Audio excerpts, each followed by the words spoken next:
अगर हम पाकिस्तान की तारीख़ पर नज़र दौड़ाएँ तो कई जमहूरी और आमराना अदवार गुज़र चुके हैं और अब भी एक जमहूरी दौर गुज़र रहा है। तो इन तमाम अदवार में आप क्या देखते हैं कि हमने पाकिस्तान के क़याम के मकसद के हवाले से क्या खोया और क्या पाया? डॉक्टर साहब, बात यह है कि जिस तरह पहले अर्ज़ किया जा चुका है कि पाकिस्तान के क़याम के हवाले से दो बुनियादें इसकी बताई जाती हैं। एक तो दीनी जमातें हैं कि वो पाकिस्तान का मतलब क्या ला इलाहा इल्लल्लाह को पाकिस्तान के क़याम की बुनियाद बनाते हैं। दूसरा हमारे यहाँ वो तबका है जो कहता है कि असल में हिंदुओं के मुआशी इस्तेसाल से बचने के लिए और उनके सियासी इस्तेसाल से बचने के लिए हमने पाकिस्तान बनाया था और हमने मुसलमानों का मुल्क बनाया था, इस्लामी मुल्क बनाया था। मैं इस बात को टोटली रद्द नहीं करता कि पाकिस्तान बनने की वजह एक माशी इस्तेसाल भी था, माशी एक्सप्लॉयटेशन भी थी, इसमें कोई शक नहीं। उसका सबूत सबसे बड़ा ये है कि 1937 में जो इंतखाबात होते हैं उसमें मुस्लिम लीग बहुत बुरी तरह शिकस्त खा जाती है और 11 के 11 हिंदुस्तान के सूबों में कांग्रेस हुकूमत बना लेती है। लेकिन फिर क्या हुआ, कांग्रेस ने उन 11 सूबों में मुसलमानों पर वो ज़्यादतियाँ वो जुल्म किए और माशी तौर पर उनको इतनी तंगी दी कि 1946 में दो काम हो गए। एक तो वो रेजोल्यूशन ऑफ पाकिस्तान मंजूर हो चुका था और पाकिस्तान का मतलब क्या ला इलाहा इल्लल्लाह का नारा भी लग चुका था, और दूसरी तरफ ये है कि उन्हें ये एहसास हुआ, वो कुछ लोग कहते हैं और बिल्कुल ठीक कहते हैं कि मुसलमानों से ज़्यादा हिंदुओं ने पाकिस्तान बनाया। यानी मुसलमानों से इतना बदतर सलूक किया, इतना बुरा सलूक किया कि जो लोग नहीं भी चाहते थे या शुरू में इस तरफ राग़िब नहीं भी थे, उन्होंने भी समझा कि अगर ये यूनाइटेड इंडिया रहा तो हम पर हिंदुस्तान बड़ा जुल्म तोड़ेगा। लेकिन मैं समझता हूँ जिस चीज़ ने जो चीज़ बुनियादी फैक्टर बना और वाक़ता जो फैसला कुल मोड़ था वो ये था, देखिए जब सेकंड राउंड टेबल कॉन्फ्रेंस में आपको पता है कायद आज़म तो मायूस होकर यहाँ से चले गए थे। उनका हिंदूज़ आर इनकरेजेबल और मुसलमानों का मामला ये है कि मुसलमानों से जो मैं बात करता हूँ मुसलमान लीडरों से, वो सुबह को करता हूँ तो शाम को डिप्टी कमिश्नर को या गवर्नर तक वो बात पहुँच चुकी होती है। तो वो बड़ी बुरी तरह मायूस हुए थे, वो चले गए थे। फिर इल्लामा इकबाल जब second round table conference attend करने गए हैं तो वहाँ जाकर उन्होंने कायद आज़म को राज़ी किया है, समझाया है कि जब तक ये मुसलमान कौम है, जब तक आप आज़ादी के नारे के साथ इस्लामाइजेशन का मामला नहीं करेंगे, ये तहरीक उतनी जानदार नहीं हो सकेगी। फिर जब कायदे वापस आए हैं और फिर ये नारा लगा है पाकिस्तान का मतलब क्या ला इलाहा इल्लल्लाह, और उसके अलावा मुस्लिम लीग ने ये नारा बना लिया मुस्लिम है तो मुस्लिम लीग में आ, और फिर ये वाक़तन हिंदू का रवैया हर सतह पे इस तरह था। पानी का अलग है, आप उस ज़माने में उस ज़माने के लोग बताते हैं कि स्टेशनों पर आवाज़ें लगती थी हिंदू पानी मुस्लिम पानी। अच्छा, ये दो किस्म के पानी थे, हिंदू पानी मुस्लिम पानी। तो ये हिंदू अपना नफ़रत का इज़हार अक्सर मुसलमानों से करते रहते थे, और जब कभी ऐसा भी हुआ है कि मुसलमान ने जिस चीज़ को छू लिया है उसको फेंक दिया।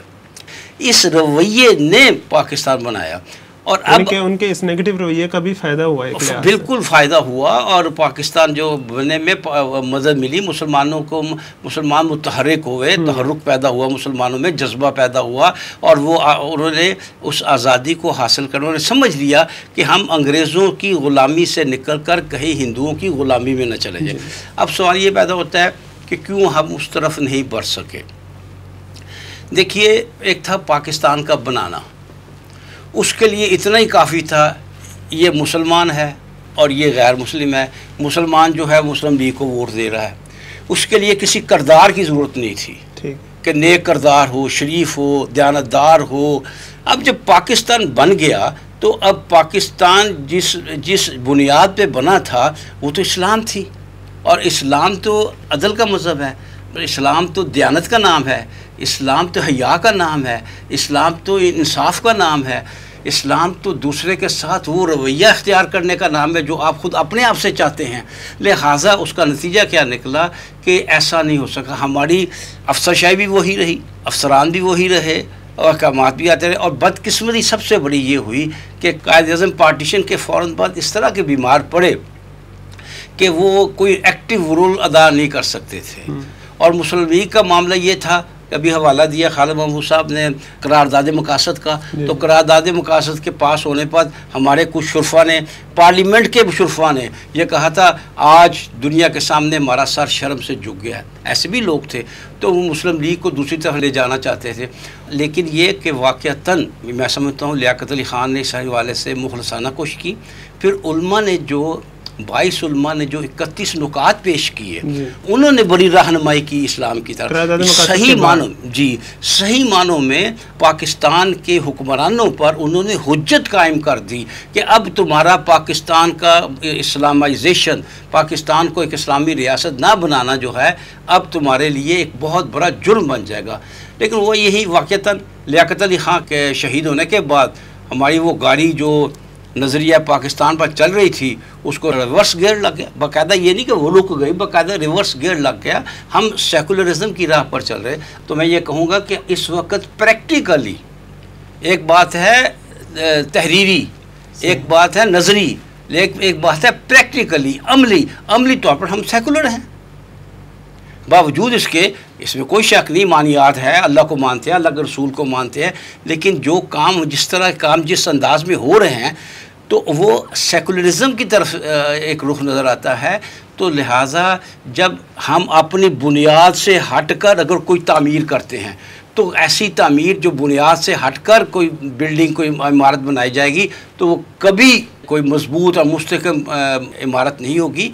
वही नतीजा निकला है।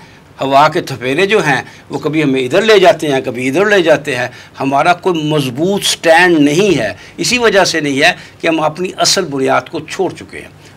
जी जनाब खालिद, गोया इस सारी गुफ्तगू का खुलासा ये है कि हमारी अददी कुव्वत जो 47 से पहले थी और वो जो नारा हमने लगाया उसके ज़ोर पे पाकिस्तान तो बन गया, लेकिन उसके बाद जिस किरदार की ज़रूरत थी वो किरदार साजी नहीं हुई। खुलासा ये है। बिल्कुल दुरुस्त फरमाया।